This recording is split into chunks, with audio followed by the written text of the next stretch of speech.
Thank you very much, Lena, and thank you to all the organizers for inviting me. It's always a great pleasure to be in Sweden and in Stockholm, and I'm very honored to be able to present some of our work about sensory system development, and more specifically today about the impact of the environment on sleep in the NICU. So the content I will address in my talk are the following. First, what are the relation between environment, sleep, and brain development? What do preterm infants have to face as an environment in the NICU? How it is different from the in utero one they should have continued to encounter, and how this environment could affect sleep. And finally, I will go through some sensory strategies that could support sleep, and I briefly address some things about the practice, but Jacques will follow me and will speak more about strategies and interventions.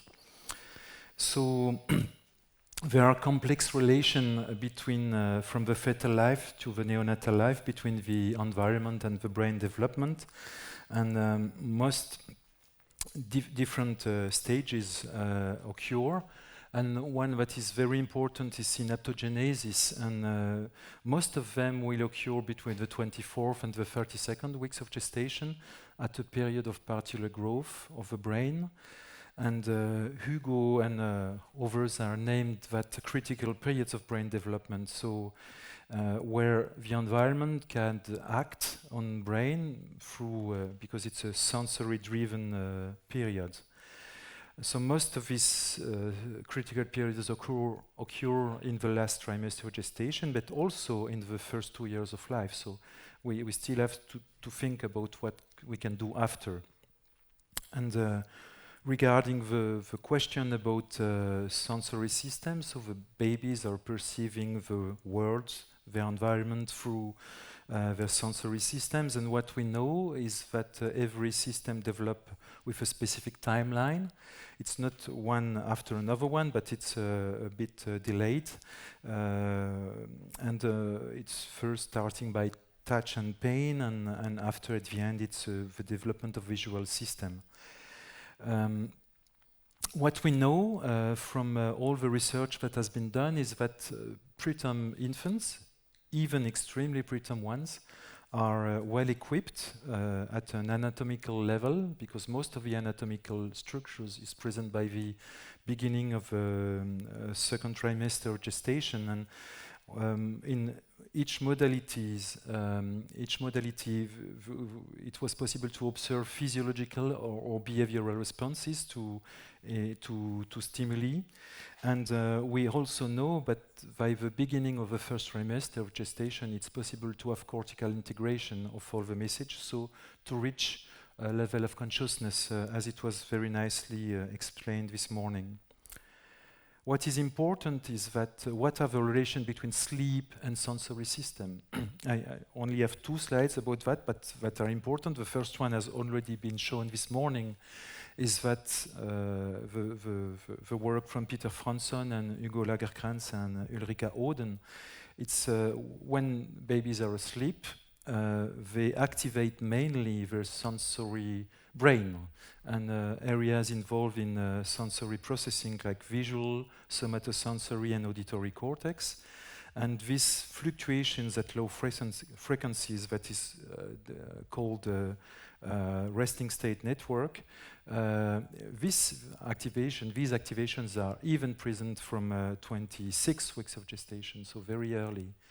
And so it gives us some information about connectivity and the development of connectivity, and about the importance of sensory system in brain development.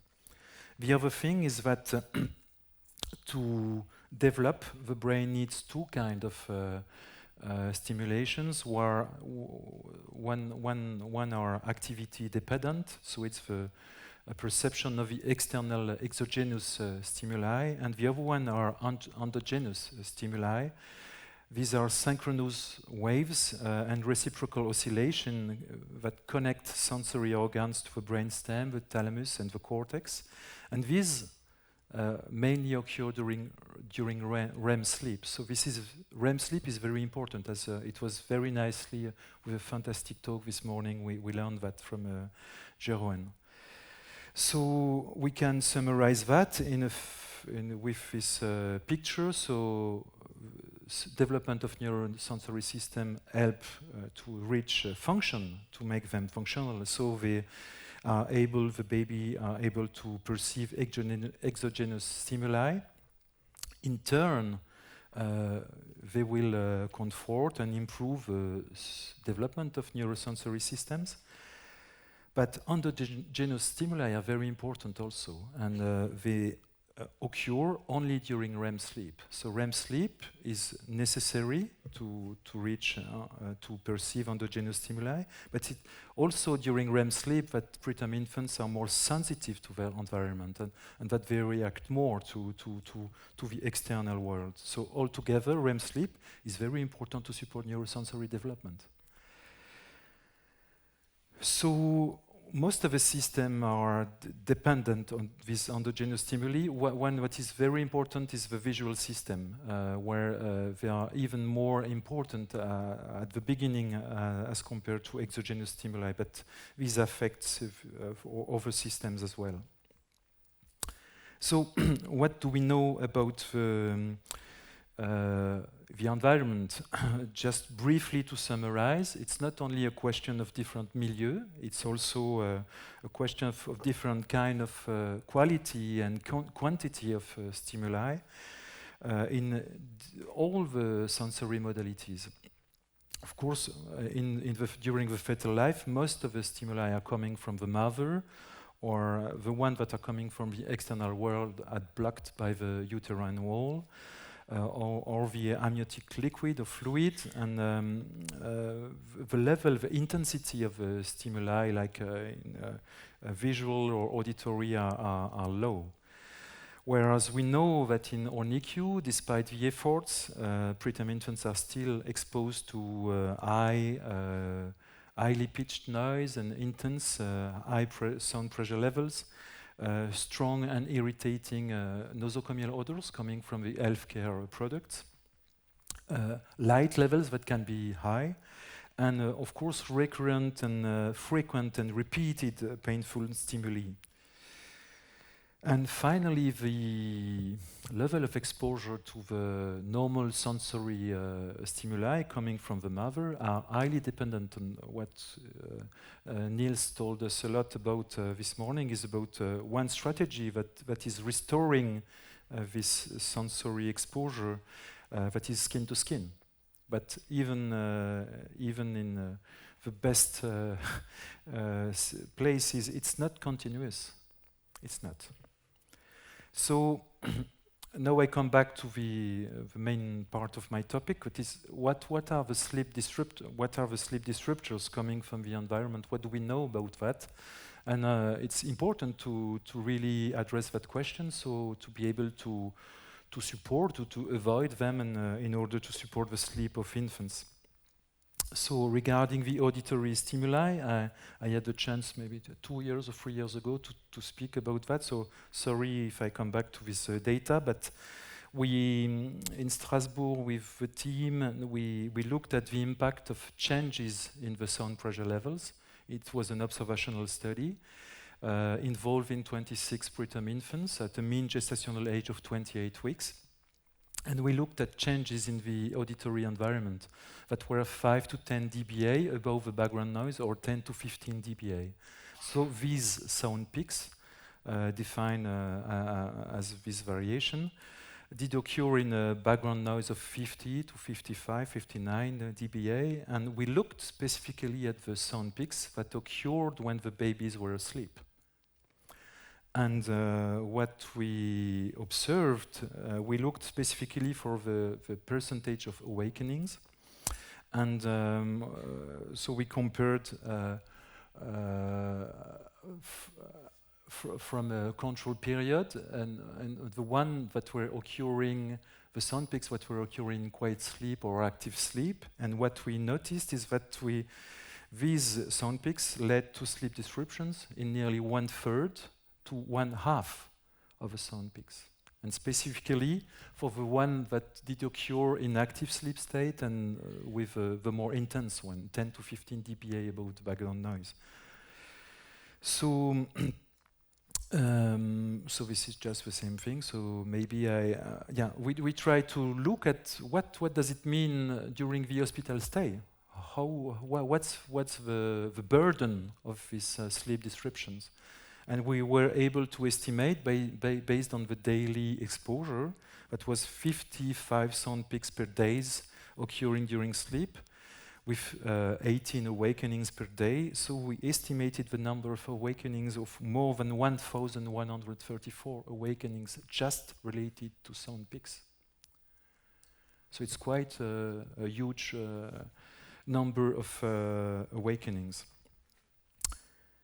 So it's not only noise, sometimes it can be human voices. So is it the same? So we looked at the nature of the sound peaks and we noticed that artificial noise was involved in 85% of the sound peaks and human voices in 15%. So it was not that much.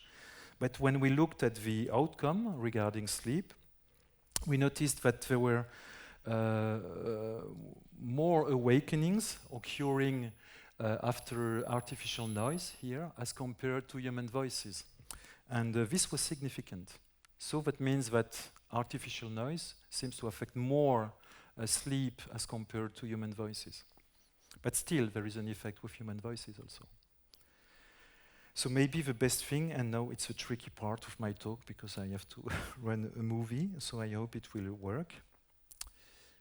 Okay, so this one is a short one, so just it's one baby in the unit, so it's a 10 hours observation. So it's not well installed because it's in between care, and the baby was sleeping in active sleep state. And look, the alarm is coming,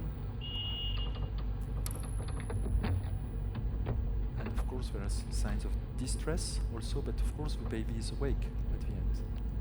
He's even yawning. He's trying to self-regulate. It's a withdrawal sign also. So this is with alarms. The other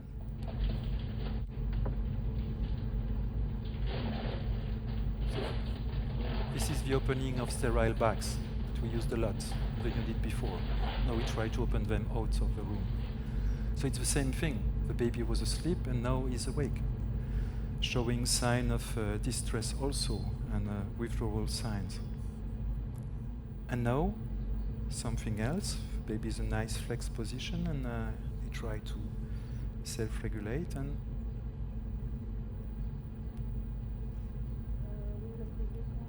you can hear some voices around. It's not the same position. The baby is just ready for interaction. Okay? So noise can affect sleep. What about visual stimuli? So I present the picture of Claire Zores. She's a medical doctor, NICU certified in the unit working in Strasbourg, and she has done a PhD on the visual sensitivity of preterm infants. And so we used the same approach with her, and this is a normal sequence during the 10-hour observation. And so, as you can see, when you open, when you reach the isolates, you can have variations in light levels, even though you do not expose the baby directly. And of course, how this can affect the sleep of babies was one of the questions. And so we, with Claire, we focused on the light level changes in the range of recommended light levels from the American Pediatric Society, and we extracted more than 250 events that were changes from 10 to 15 lux above the mean light levels, and some others that were less present, but that were of more than 50 lux above mean light, the ambient light levels. So depending on the position of the head of the baby. Because the lux meter was placed very close to the direction of the eyes of the baby. So Claire published in ACTA. So first she showed that there was some significant physiological changes regarding that. And this occurred much more during with a mild light protection. That means just a blank sheet on the incubator as compared to a thick cover and with a sign of distress, physiological signs, apnea, desaturation, tachycardia. And even with the highest variation, it was even a decrease in oxygen saturation and cerebral oxygenation also. So this is what she published last year. It's when we looked at the changes that occur when the babies were asleep, this is the effect on sleep and changes in fractal states. So in yellow, you've got after the light level increase, and in gray, after control periods. And as you can see, there were significant changes following light level changes. And with a percentage of awakenings that were 16% as compared to 11% during control period. So it's not as much as it was for auditory stimuli, but it's still significant. And with a mild light protection, it was even in 1/4 of them. So 25% of them led to awakenings. So just to, this is from another study, but, okay,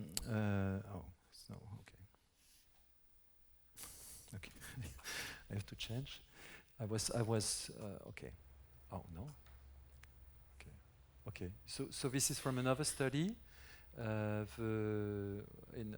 It's not published at the moment, but we used stimuli of light level changes, which were 15 or 100 lux above the ambient light levels. And this is just an example for, I think it was a 50 or 101, and now it's another one.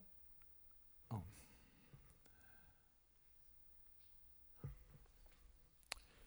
Should be another one. I don't know. Maybe I missed one, or so did you see that one? No. Okay. So I jumped to the new one.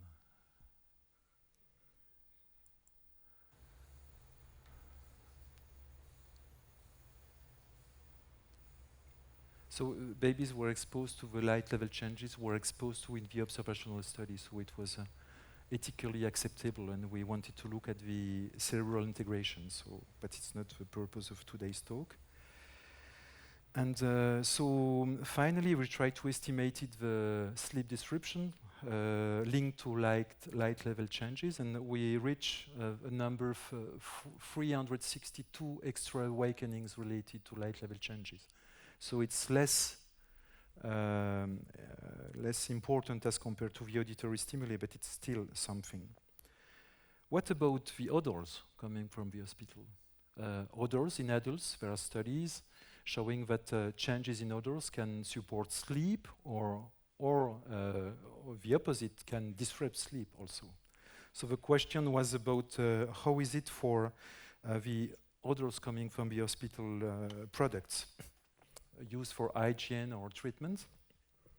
So this is a study, this is just an example. So it was a baby that was sleeping in active sleep state, and you've got the exposure to the odor, and now look at his behavior.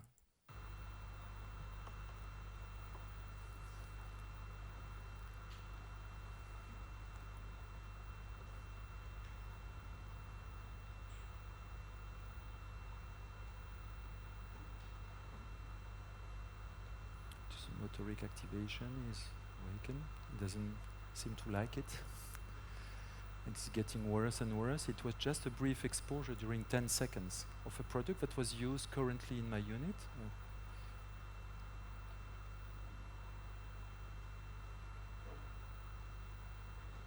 So, when you look at the baby, you can you're convinced that odors can interrupt sleep.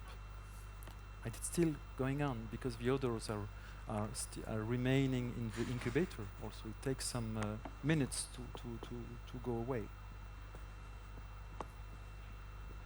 So this study, we did that with Luc Marier in France more than 10 years ago, and I've got another example with another product.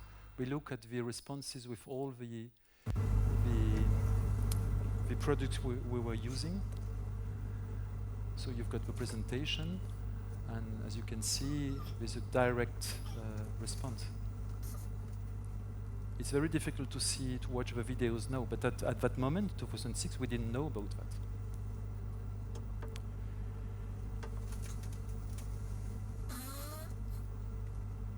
The odors that we tested were adhesive removers, just soap, hydroalcoholic solutions, and mild soap used for shampoo for the babies, and Biceptin, disinfectant. Okay. And here in Stockholm with Hugo and Jakob Free and Marco Bartocci, we also looked at the cerebral activation related to the exposure to hand-rubs and hydroalcoholic solution. And just to show you another movie where you can have the cortical activation and at the same time the behavior of the baby. So this baby was 30 to 31 weeks postmenstrual age, and here you've got the activation in the olfactory areas and here in the somatosensory cortex. And so the baby is exposed to the odors.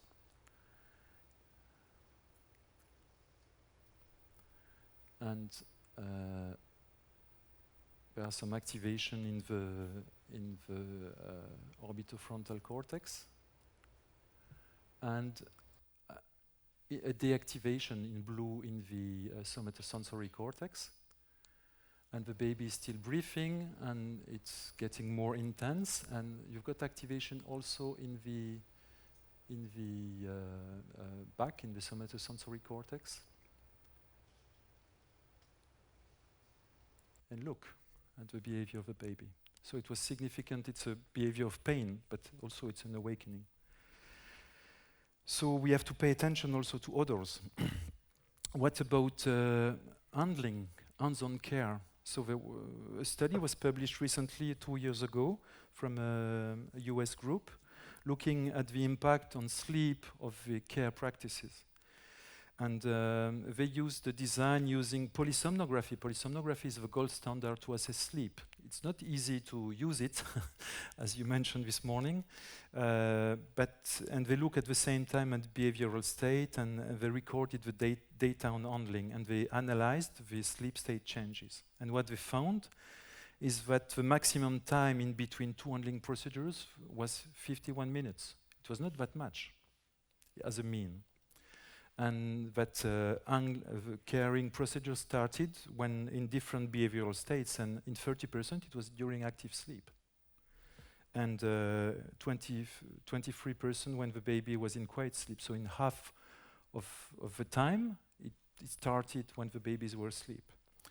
And awakening did occur in 57% of 57% of the times. And during active sleep, it was also associated with more critical respiratory events, like apnea, desaturation. So one message of that study is, what we already heard this morning, is that we have to preserve REM sleep and active sleep, and we shouldn't start the care to hold the baby during that period of sleep. What about the impact of sensory stimulation that we can add to support sleep? So one that is coming in mind very often is music. how can music and Hugo mentioned this morning about the consciousness of a baby, that he was able to distinguish Stravinsky from Mozart, and that he maybe preferred Mozart because it was more regular. And there is one study coming from an Israel group what was published in Birth in 2006, and they compare live music versus recorded music and versus no music. And what they found here is that there was a significant decrease in heart rate, but also more quiet sleep, deep sleep, following live music, and not for the other music. So live music, that means that maybe it was adjusted to the infant's behavior. So the same group did the same thing using, so music was female voices with live harp music, so very soft music. And they combined that with kangaroo care. They didn't really look at the effect on sleep, but they reported that there was less anxiety of a mother. And so the question this morning, maybe music can also have, with kangaroo care, some positive effect on the sleep of parents.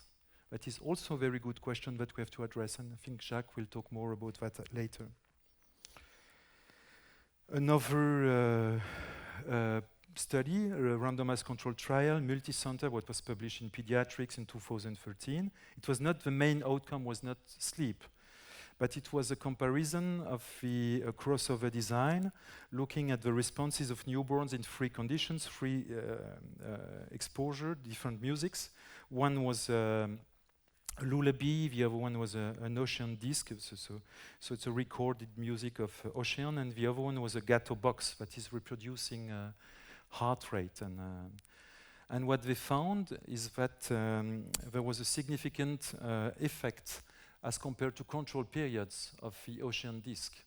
The only problem I have with the study is that the sleep evaluation were just extracted from the flowchart of the nurses. So, and when we discuss about how to evaluate sleep, we can question maybe the methods also. What about the impact of maternal voice? So another paper published in ACTA from Manuela Filippa and Italian and French group with Maya Gratier. They looked at the effect of mothers talking or singing to the babies. And what they found, there was very recently a publication, a paper in National Geographic where they took pictures maybe 1 month ago about the effect of mother's voice on preterm babies. So it's a very, very nice pictures. You can access them. And what they found is that there was a significant increase in active sleep state by singing, when the mother was singing to the infant. And when she was talking, it was more quiet awake state. So the baby was more alert by just talking.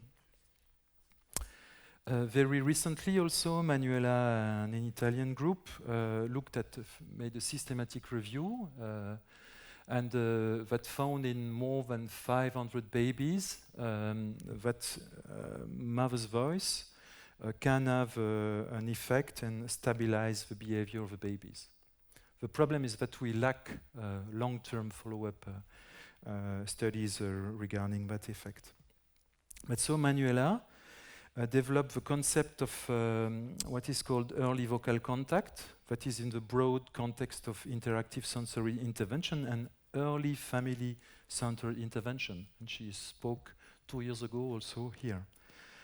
And she agreed that I present you today a video. It's better than my slides before.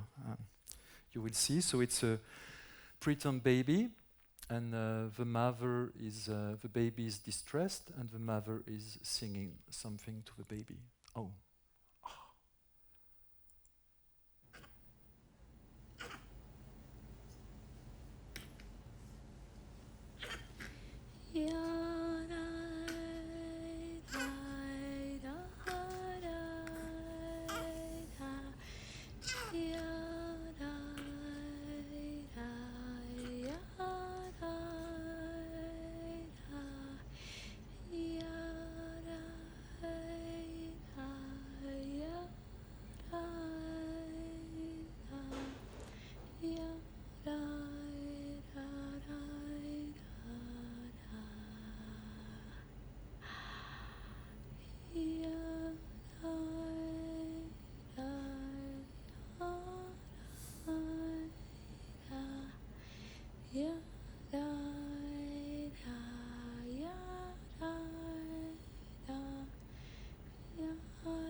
Sorry, I have to continue.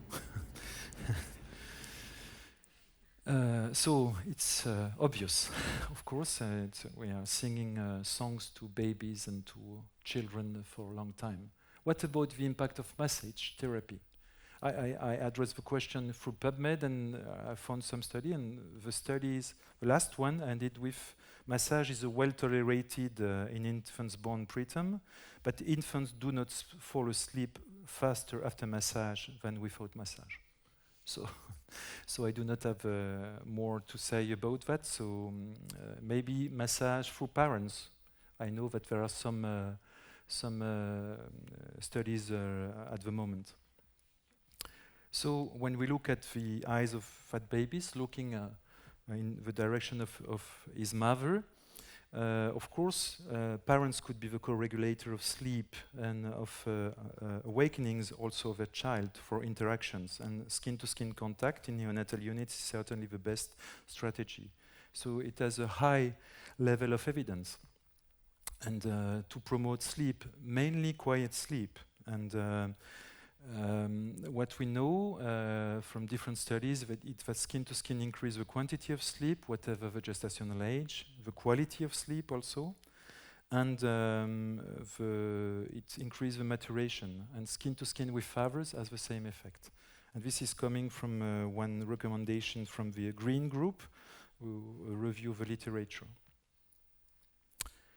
So the goals and strategies are to protect. If we want to preserve sleep, we need to protect from the environmental stressors. We need to provide meaningful stimuli, or access to meaningful stimuli. And we need to have interaction adjusted to the infant's needs and analysis of behavior. And for that, developmental care programs are very important. Jacques will talk about that, and kangaroo mother care, early interventions, and recommendations at the level of national societies. So I don't know whether I still have some time, or do I need to hurry on, or I have 5 minutes? Okay, very good. 17 minutes. Wow. Really? Okay. So, but it's good to be on time. It never happened to me that I finish earlier. So regarding the sound, we know, of course, that there are the recommendations from our American Pediatric Society. We should not exceed some levels of sound pressure levels. We should not exceed 45 dBA, and even 40 dBA. It has been recently updated. And this is work from Kathleen Philbin and the Sound Study Group. We know that the sound peaks shouldn't exceed 65 dBA.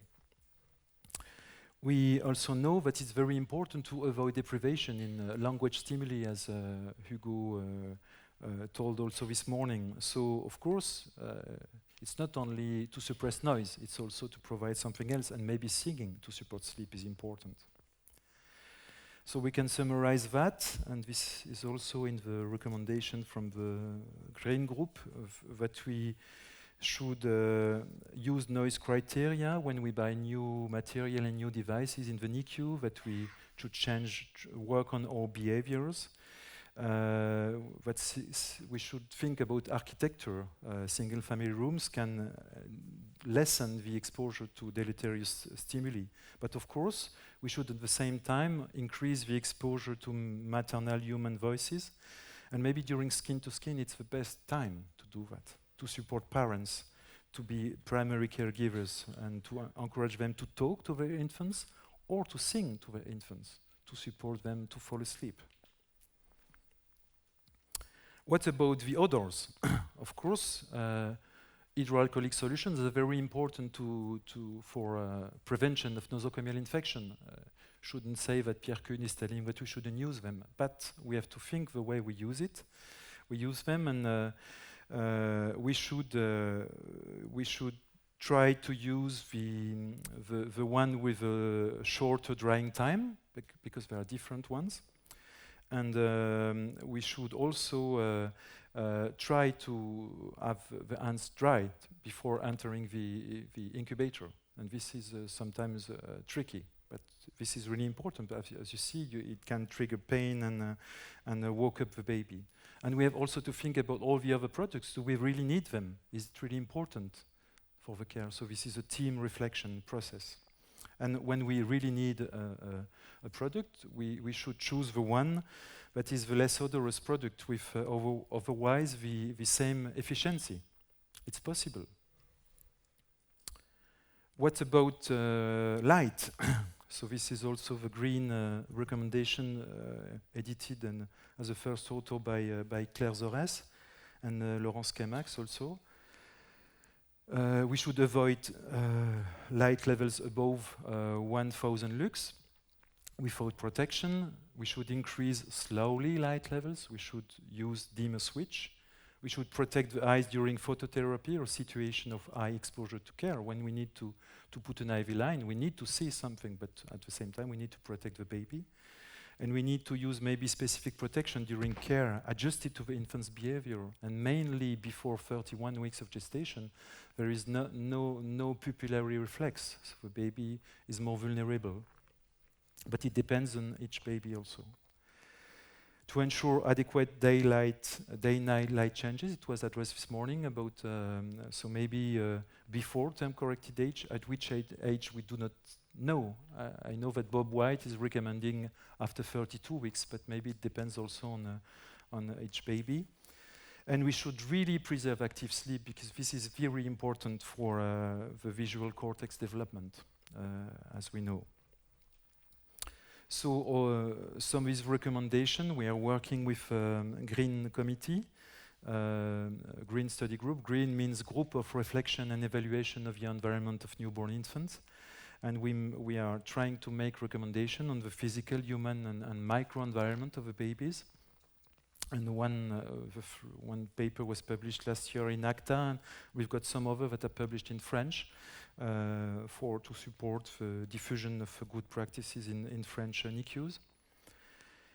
And we are also recommendation at the European level coming from the EFCNI, the European Standards of Care for Newborn Health Project. Many in the rooms were involved in that standards, and we had the chance with Bjorn to coordinate the infant and family-centered care, where one of the topics was sensory supportive environment, where you can find also recommendation to support a nurturing environment.